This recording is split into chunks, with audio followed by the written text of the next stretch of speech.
Hello students, now today onwards, today we are going to finish our chapter, the last lesson, and this is the last class of the last lesson. So without delaying, we are going to start.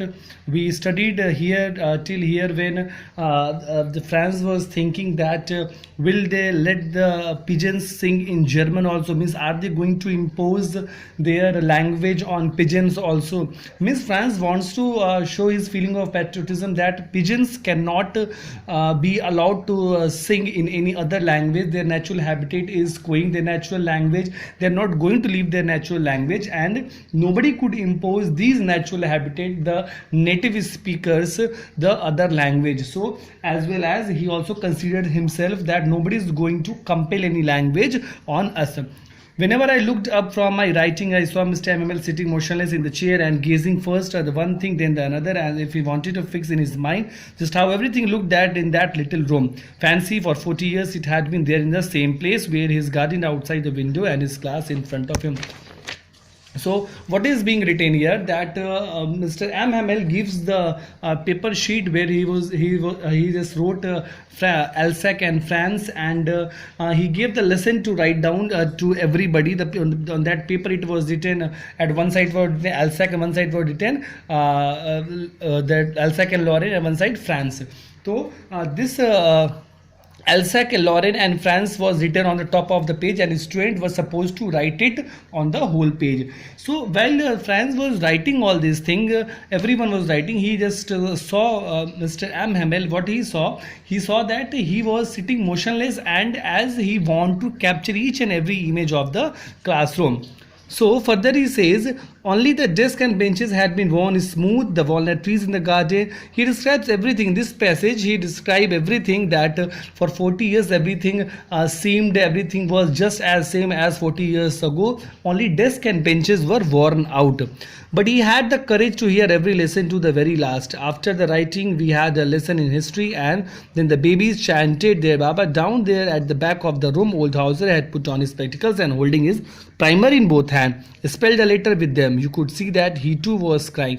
Now it was the very emotional phase where everyone was crying. Mr. M. Hamel was very depressed to see that this is the last lesson of the French lesson, and everyone was crying. All at once the church clock struck 12, then the Angelus. At the same moment, the trumpets of the Persian returning from the Dill sounded under our window. M. Hamel stood up, very pale in his chair. I never saw him look so tall.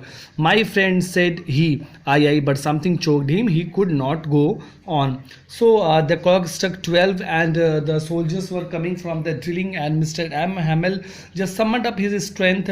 He was looking very depressed. He was looking very depressed, very emotional, and he just wanted to speak something, but he was unable to speak anything. So while he was unable to speak anything, he just took the chalk and wrote something on the blackboard. And what did he write on the blackboard? He write in the large letters, Vive la France. What is the meaning of this? Vive la France here means the long live France. Means, as we say, like Hindustan Jindabad, as we speak like Inqilab Jindabad, then this is also the word like saying Jindabad, and he says that Vive la France means like France Jindabad, or long live France. Then he stopped and leaned his head against the wall, and without a word he made a gesture to us with his hand. School is dismissed, you may go. And now he says that school is dismissed, you may go. He only made the hand gesture like doing so that school is dismissed and you may go now. So in this way he just concludes the lesson by giving this feeling of patriotism to the class. He makes us realize that the importance of language, the importance of patriotism. He was very emotional to just not to share Alsace and Lorraine to the other country. So he wants everyone to understand that as long as we have our language, native language, we have existence to our native language, nobody could make us separate from our native land. So now this was the chapter. I hope you have understood. In the next classes I will be teaching you the next poetry. That is, the next poetry is the elementary school classroom in a slum. So we'll be proceeding to it. If you have any problem, then we will conduct this in doubt classes. Thank you.